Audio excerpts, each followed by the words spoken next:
খাবার টেবিলে বসে মাকে চোখে ইশারা দিচ্ছি, আর আম্মু ভয়ে ভীত সুরে আব্বুকে বলতেছে, হ্যাঁ গো শুনছো, তোমার ছেলের 10,000 টাকা লাগবে।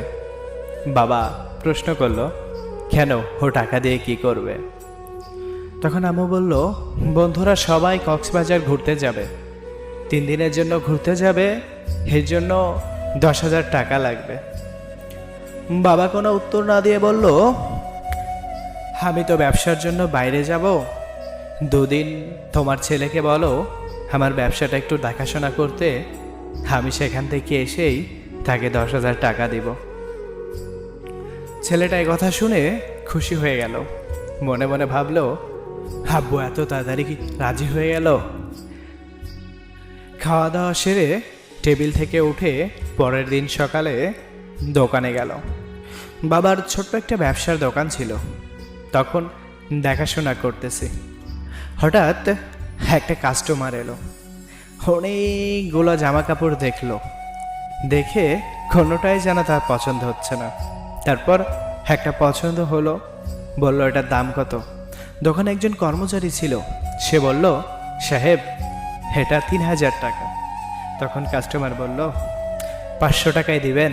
তখন আমি অবাক হয়ে গেলাম, 3,000 টাকার একটা প্রোডাক্ট মাত্র 500 টাকা। আমি কিছু বললাম না, তারপর সে চলে গেল।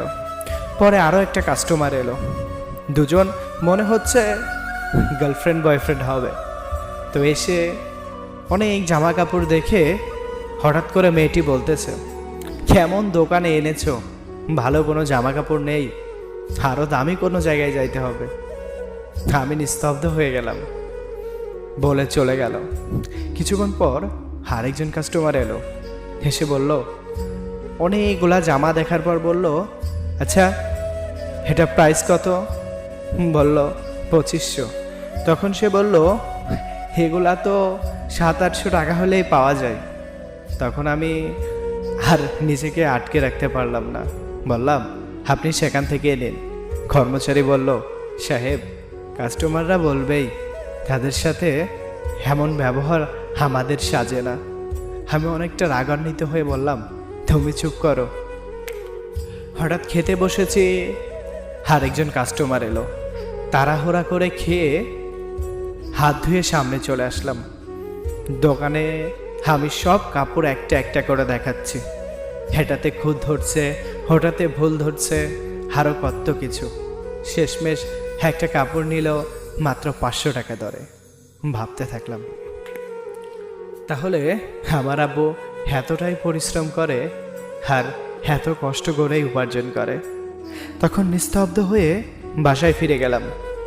মুখ কালো দেখে মা জিজ্ঞাসা করলো, কিরে বাবা কি হয়েছে তোর, অনেক পরিশ্রম হয়েছে তাই না? আমি বললাম, না মা, ঠিক আছে। 2 দিন পরে বাবা ফিরে এলো। সকালে ঘুম থেকে উঠে মা আমার হাতে 10,000 টাকা ধরিয়ে দিল। আমি টাকাটা দেখে ভাবতেছি, আর আম্মুকে বললাম, বাবা কোথায়? তখন বলল, ও পাশের রুমে বসে আছে। আমি টাকাটা হাতে নিয়ে বাবার সামনে দাঁড়িয়ে বললাম, বাবা আমি বুঝতে পারিনি এ 10,000 টাকা তোমার কতটা পরিশ্রম করে উপার্জন করা টাকা। আমি কক্সবাজার যেতে চাই না বাবা, আমি আজ থেকে তোমার ব্যবসার সব দেখাশোনা করতে চাই। আমাদের দোকানে যে কর্মচারীটা আছে তাকে নিয়েই আমি তোমার ব্যবসার দেখাশোনা করব। বুঝিয়ে দিয়েছো বাবা তুমি কতটা পরিশ্রম করে উপার্জন করা অর্থ, আর সেই অর্থ আমরা কত সহজেই নষ্ট করে ফেলি। যেদিন থেকে বুঝতে পেরেছি বাবার উপার্জন করা অর্থ কতটা কষ্টের হয়, সেদিন থেকে শখের জিনিসগুলা কিনতেও ভুলে গিয়েছি। একটা সময় বাবার টাকায় হেলিকপ্টারও কিনতে মন যেত, কিন্তু নিজে পরিশ্রম করার পর বোঝা যায় ওই টাকাটা কতটা পরিশ্রমের পরে আসে। আর আমরা বুঝি না বুঝি, পরিস্থিতি না বুঝে বাবা মার কাছে কত আবদার করে বসি, কত কিছু চেয়ে বসি, কতই না কষ্ট দিয়ে ফেলি তাদের মনে। আব্বু ক্ষমা করে দিও, ভালোবাসি বাবা, ভালোবাসি তোমায়।